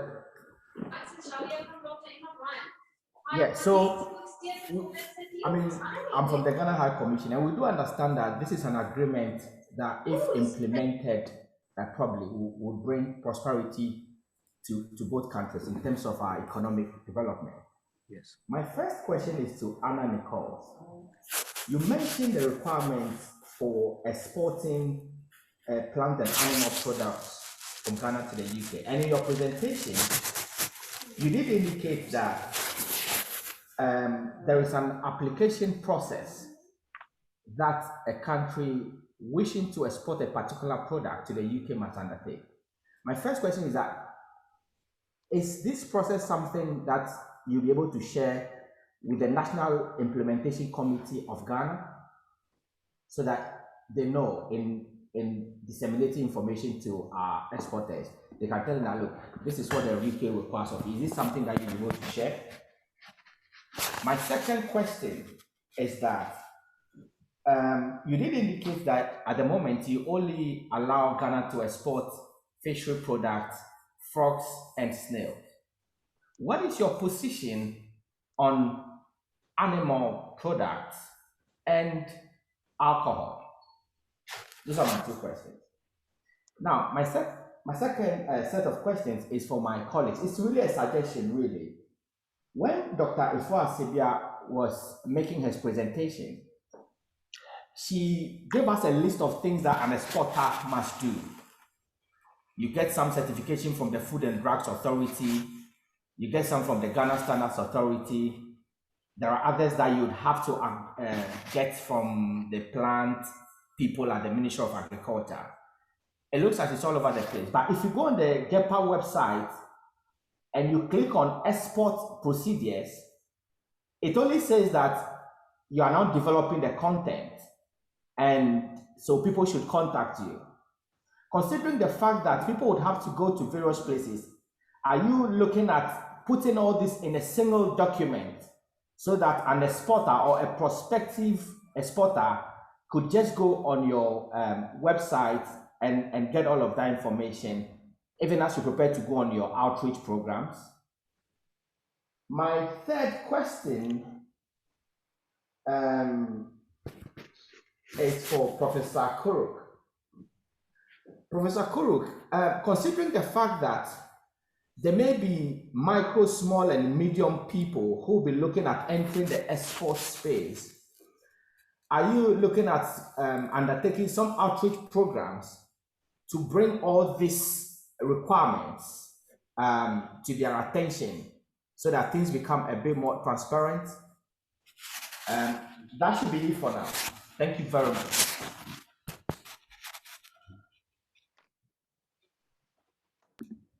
I guess we'll start with Professor Kuru to answer those questions. Those were some loaded questions there from Doji. Okay. All right. Thank you very much for that question. You've referred specifically to the concerns of the micro, small, and medium enterprises and how they could be assisted to take advantage of the opportunities that are available.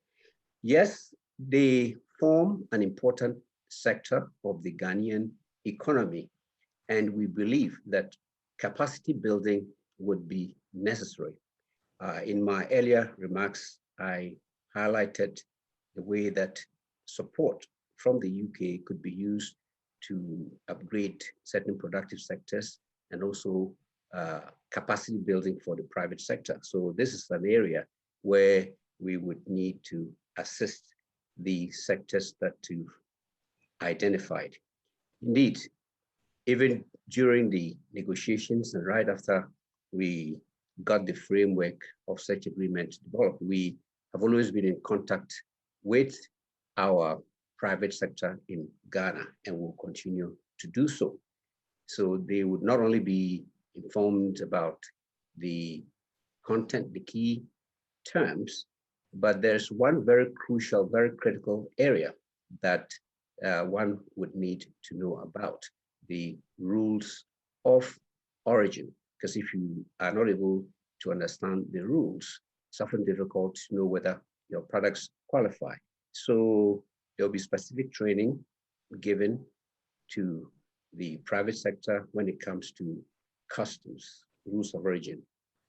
And so for now, yes, I would note that that's part of what we're working on, and happen also to be part of the National Implementation Committee. And we have been working on the same things, not only in the context of the UK agreement, but also with the Ghana EU EPA agreement. So we expect that very shortly there would be an announcement made about the commencement of registration. We want to make sure that the forms that are going to be used for trading would be the same forms that, the forms that are going to be used for trading with the EU would be applicable as well to the trade with the UK, except that if you are now completing the database, you'll have to indicate in your application that you're completing the information with respect to exports to the desired country. So if it's the UK, there is going to be a code that you use in terms of trade with the UK. And then with the rest of the EU 27, there's going to be a different code. But to a large extent, the forms are going to be substantially similar, just to ensure seamless trade. So that's another thing I wanted to just address at this point, because I think one questioner asked specifically about that. Thank you very much. Thank you very much, Professor Kuruk, for that. I think the next question from Doji was directed at Anna Nichols, and he was asking if the UK can share the application process with their Ghanaian counterparts with regards to animal products and alcohol. That's for Anna Nichols. Unfortunately, Anna's had to leave the call. She's been pulled away to something else. But there's Joan is another colleague who can hopefully pick up that question. Thank you very much, Sam. Hi there. Yes, sorry, I'm just filling in for Anna. I work with her on the trade assurance team within the policy unit. And just to confirm that all applications can be made through the email address that was provided in the presentation. And there is a team handling inquiries regarding all animal importers, including imports that cover the Ghanaian sector too. So I can provide the email address directly through the chat, or it can be referred to through the slides that were sent earlier on. Thank you very much for that. I'll hand over to Papa Paul Bartels to share some questions with us. Linda, there was a question. Thank you. Yes, I was going to come to you, Maxwell. A few questions were thrown to you. If you can respond to them. Thank you. Am I on air? Are you hearing? Yes, you are. For our website information that was not completed is one of the dynamic areas where when there is an issue of either registration or certification or permits, one needs to be sure that you are given the right information, because it changes easily and it depends on the consumers or the buyers from the buyer's end. What we have observed that if you take, let's say, palm oil, initially it was Ghana Standards Authority, but EU came and looked at their labs and decided that Food and Drugs Authority handles that. And so what we have done at the moment is that we have what we call GEPA Impact Hub. We have a rep from Ghana Standards Authority, then a rep from Plant Protection and Regulatory Services Directorate, and a rep from Food and Drugs Authority. And they are all at one place in our premises. And so they are providing information, one-stop shop information for exporters and importers on the kind of certification and permits and the inspections that one requires. So these three institutions that are seriously handling our quality issues are resident of it, and they provide information as to. With time, we will come up with the publication on all the institutions and their.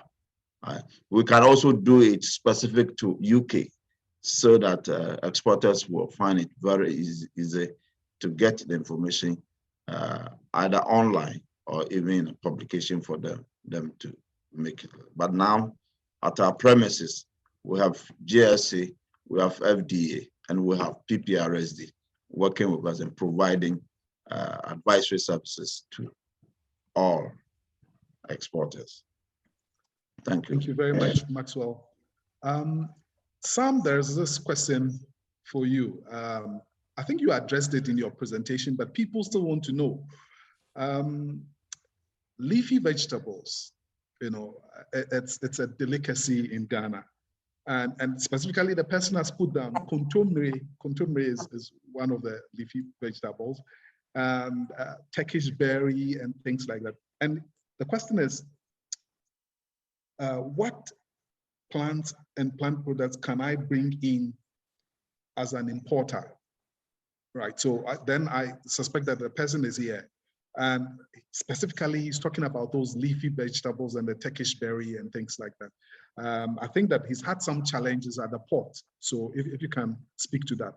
And interestingly, this question can also go to Mr. Atipo as well. Tony, it falls in your court. So the two plant people can respond to that. Thank you. Sure, I can go first. So, I mean, I'll have to follow up in writing because it's quite a long list to read out now. So we have controls on quite a lot of leafy veg, but there are some where there are no controls, which I appreciate isn't helpful as an answer to that question now, but I can send those through.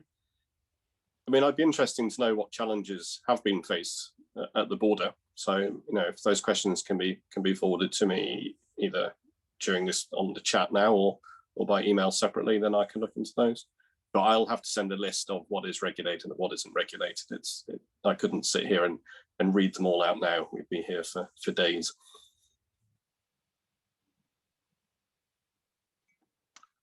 Okay.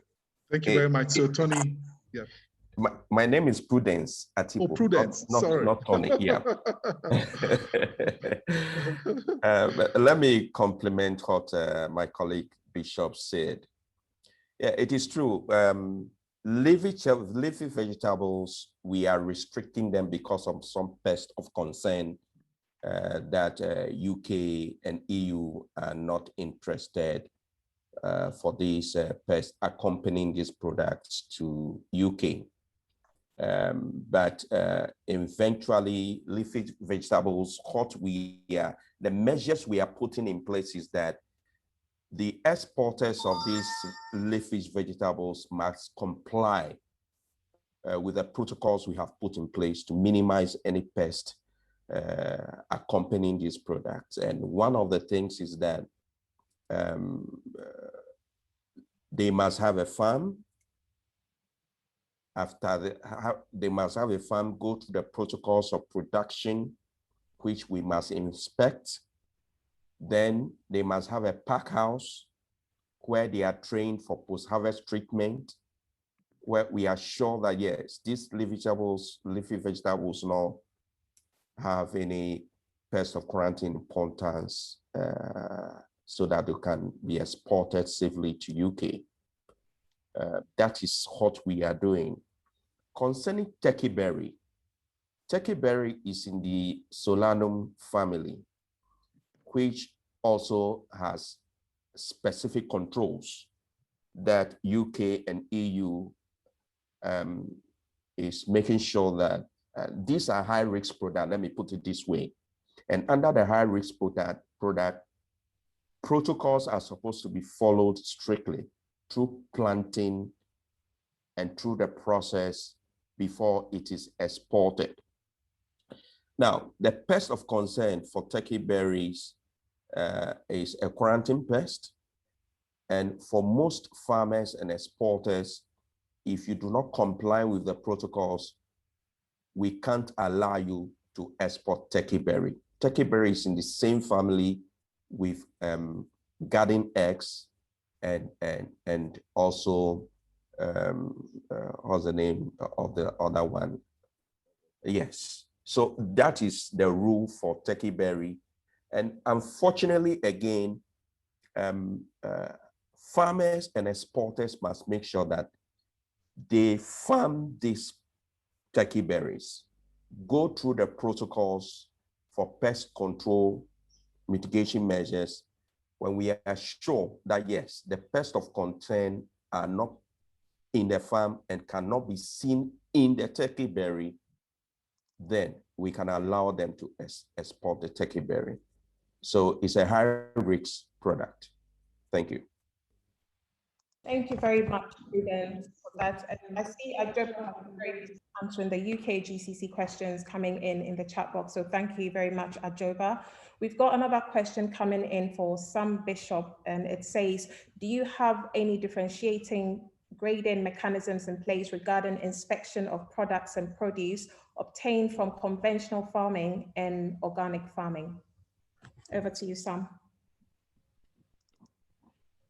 I'm afraid I don't know. So that kind of plant health is dealt with by colleagues elsewhere in DEFRA. So again, it's another question I can take away and come back on. Thank you very much. No problem.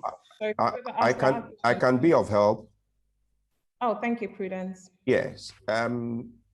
For UK to accept organic products into UK, first of all, the exporter, or for that matter, the importer in UK is supposed to notify the port health authorities 24 hours prior to the arrival of the organic consignment.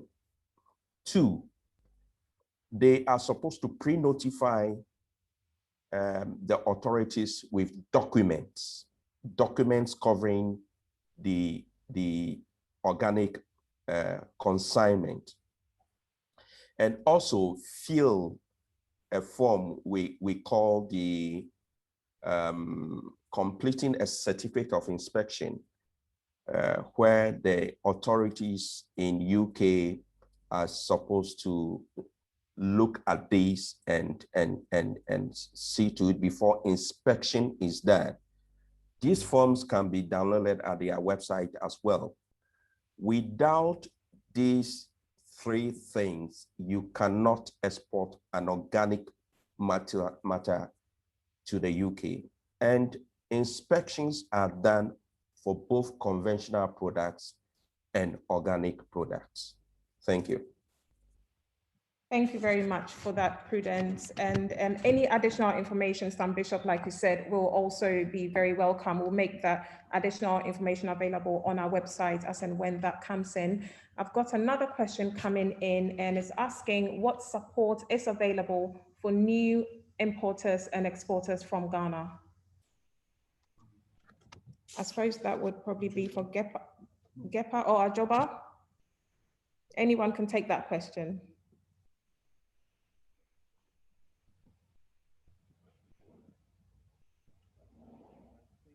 Joba, you're muted. Okay. Hello? Sorry, I missed the question. So Linda, if you can repeat it. So it's asking what support is available for new exporters and importers from Ghana.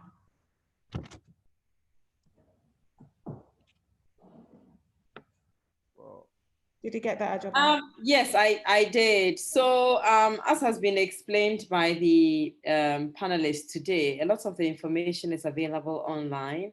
However, what is not available, we are available at the UK Ghana Chamber of Commerce to provide. I cannot give a general list of all the resources that are available. It has to be on a case-by-case basis. So I would appreciate it if the person posing the question can reach out to us at the chamber. And our email address is info@ukgcc.com.gh. So please send us an email with your specific list of requirements and we will respond appropriately. Linda. Thank you, Joba. I suppose, Maxwell, would you like to comment on that as well? Yes, we provide support for new entrants, but we start with an education or building their capacity in terms of what the do's and don'ts in the export business. We have what we call the export school that we train the exporters before you can venture into that. This is one of our trump card when somebody wants to, there's a new entrant like that. Whilst supporting them in terms of market access or even product development in terms of even understanding the kind of products that we do and make the necessary referrals to either PPRS, GSA, or FDA, because they have to also give you how the product could be accepted by the market, and therefore they will assist you. We also provide information, market and product information, what we are discussing today, the entry requirements of some of the market. So a whole lot of things. You can go to our website and get the information. Thank you very much. Thank you very much for that, Maxwell. I'll just hand over to Papa Kolbatels. Do you have any more questions for us? Yes, the question is almost like what Linda asked, but in this case, the person wants to know the kind of collaboration that GEPA and PPRSD have to ensure that they train people so that their exports will be acceptable in the UK and everywhere. Do you have any training regime, school? I think it was said, but people like repeating these things. So if you can just hop on it so that it will go down. Thank you. Without PPRSD, Ghana Export Promotion Authority. Maxwell, your sound is muted or is low, one of them. What I'm trying to say is that we have been dealing with PPRSD over the years. Without them, our agricultural produce cannot cross our frontiers. And so we have been dealing with them. When it comes to export school, they are one of our resource persons who comes to teach our new foundation courses as well as even the specialized courses. So PPRSD is core in our dealings. At the moment, we are working with them in terms of traceability, which is a EU project that under WACOM, West Africa Competitiveness, and we are working with them. They are taking us to Kumasi and Accra for a workshop on traceability for exporters to understand that once people need your product, they also want to know where the products are coming from. And so we are working with them on all fronts. And when in their inspection and all those things, we are working seriously with them. And I think Prudence can add on.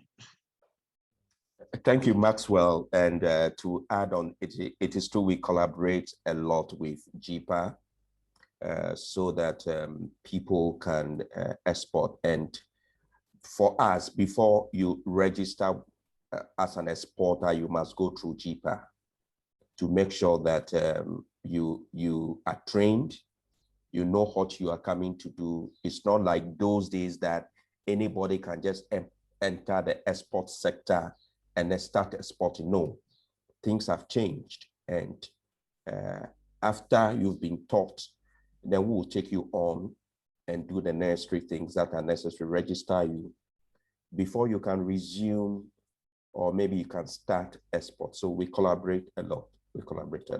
Thank you. Thank you very much. Like we say, all good things must come to an end. So we want to end the session.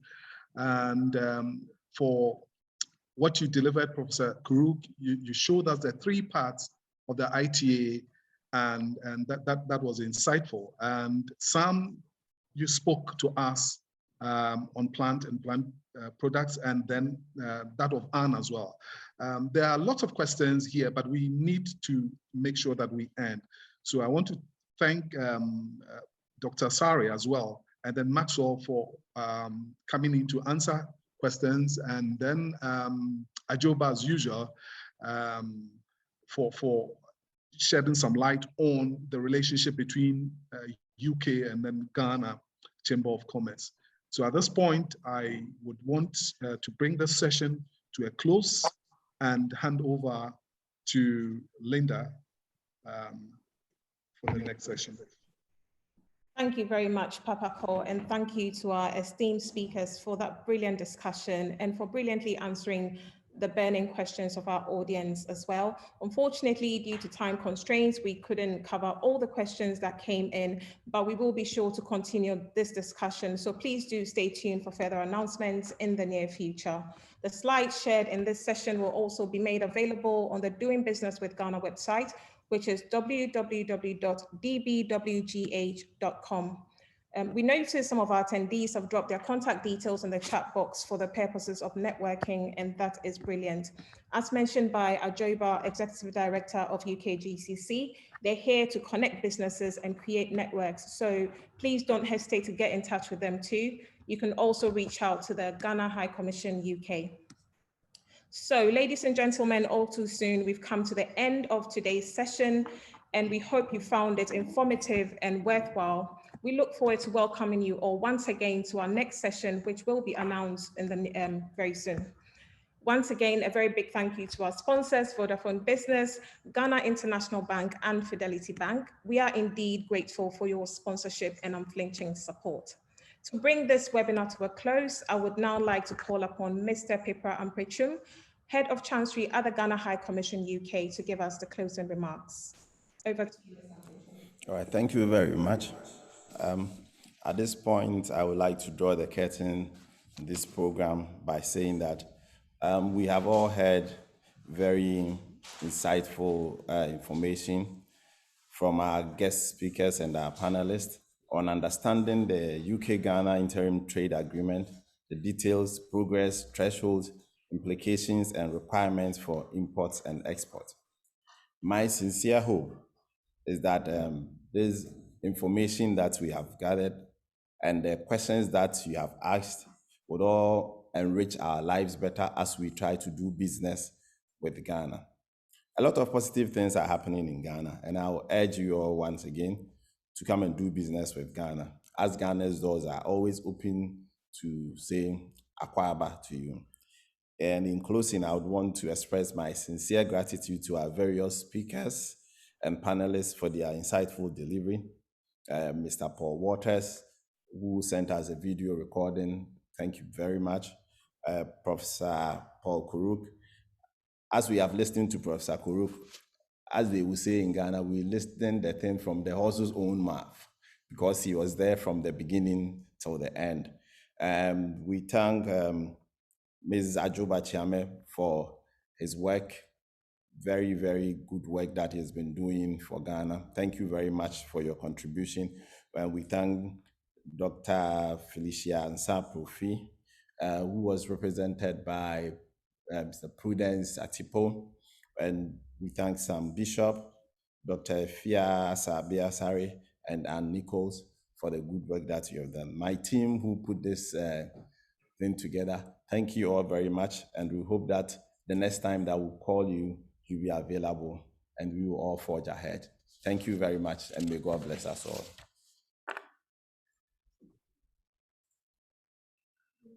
All right.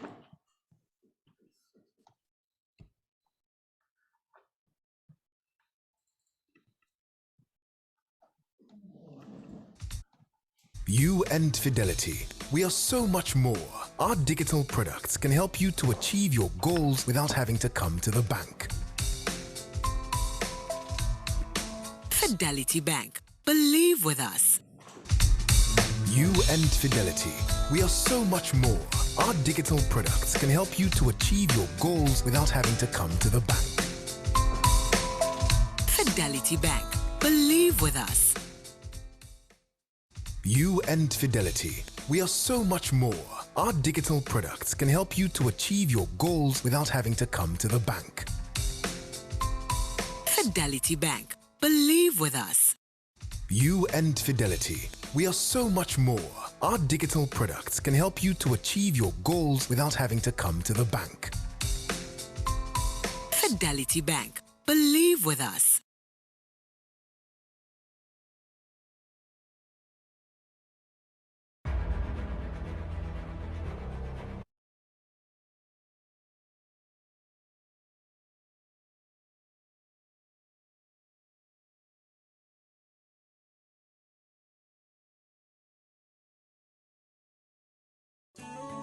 My name is Samuel Menya Asakisiedu. I am the Information Technology Manager for Millennium Insurance Company Limited. Millennium Insurance Company Limited is a general business insurance company which has in its businesses motor insurance, fire insurance, anything related to non-life insurance. Millennium has been doing business with Vodafone since 2012 when we started as a company. We've been using their voice and data services. For voice services, we've been using both their fixed line and mobile line services. These services provided by Vodafone has been very reliable, and we've been with them ever since. Fiber to the business is one very interesting service that Vodafone has introduced, which is able to give very reliable data services to the business.